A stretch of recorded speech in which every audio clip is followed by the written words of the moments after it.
This is my grandma's house. Or it was my grandma's house up until November of 2012 when she passed away. Since then, it's sort of just been deserted, owned by my family and looked after by my dad. It was in the long driveway of this house that I learned how to ride my first bike. It was in the field by the driveway of this house that me and my sister used to do all sorts of outdoor activities. That was during the summer though, so outdoor activities would have been a little different back when we were kids. And you know what? As much as I would have liked to make this video during the summertime when these branches weren't so empty and the flowers by the driveway bloomed, when the green of the grass contrasted the bleak surrounding setting of this house, I realized that that's impossible because it was time for this house to go and it wasn't going to wait on my behalf. So, a few weeks ago, as I sat in the living room of my late grandma's house, I found myself taking in all of the odd and outdated features that made up this seemingly prehistoric living room, and decided I had to make this video. Although I'm not necessarily making it with the intent to entertain or to be relatable, but instead, I'm making it to preserve the nostalgia that this house embodies.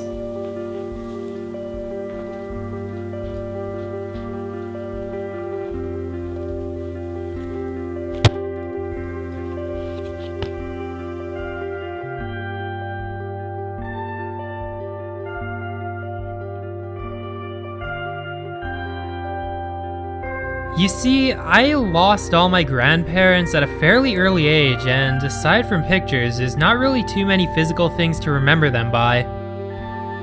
Their clothes were sold, their cutlery was sold, their furniture was sold. I mean, this placemat is probably even going to be sold eventually, but that will happen when the time comes. Now, as I sit in the house of my most recently deceased grandparent, I'm hit by a realization that I never even considered back when I was younger and the lives and belongings of all my other grandparents were disappearing. This realization is that a grandparent's house is an embodiment of the past.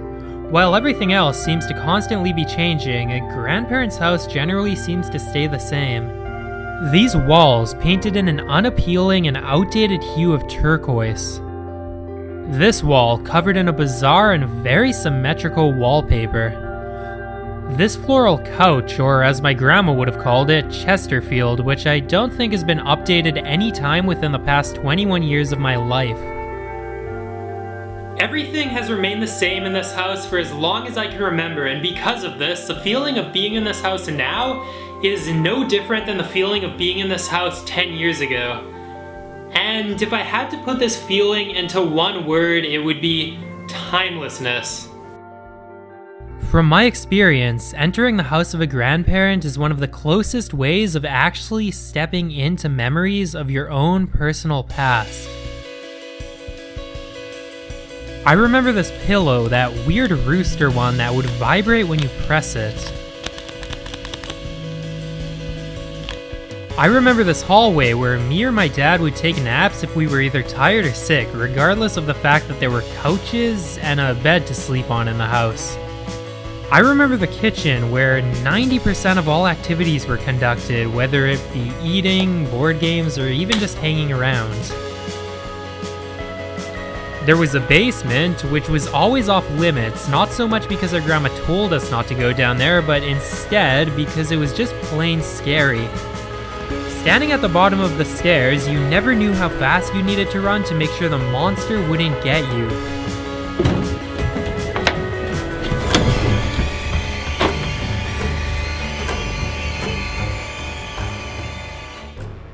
Or maybe we should talk about the bathroom, which had those repelling pink walls and that mermaid frozen into the shower door who was always there for you to look at and contemplate while you were trying to attend to business. Or how about the abundance of religious paraphernalia that always reassured you that Jesus was watching from every corner? More important to me as a young child, though, was the train. On almost every occasion we visited my grandma at her house, we would eventually hear the roar of an oncoming train making its noisy journey past the side of the house. We would all sit down in the kitchen, my step-grandpa Harry sitting in his permanently padded chair as the rest of us sat in the uncushioned kitchen chairs. As the rumble of the train got louder, the lights would be flicked off until the train finally passed the house in its full glory as we watched it from the kitchen window. Or maybe we should talk about the living room, which was generally off limits unless it was some sort of special occasion. Two special occasions that I can remember off the top of my head are Christmas morning, when me and my sister would come here to open bags of gifts, or the odd sleepover when me and my sister would spend the night in this living space. When we would wake up, I remember that we would watch shows on the ancient cable television that consisted of 3 channels and sat right here in the corner of the living room. But something's not right. The TV isn't here anymore. And what happened to the cabinet with all the antiques inside that used to stand right in front of this wall? Wait a minute, where's my grandma's bed?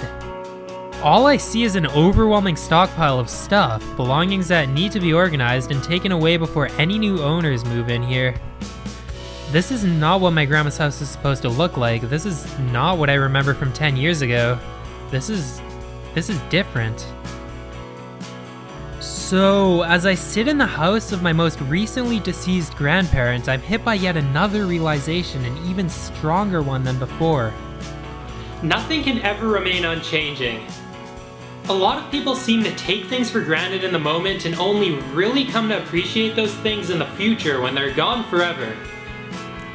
Sitting in this house of my recently deceased grandparents, I only now come to realize that nothing can stay the same forever.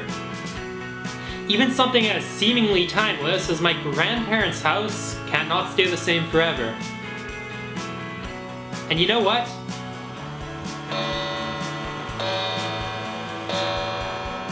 This clock is working again. The times are changing again.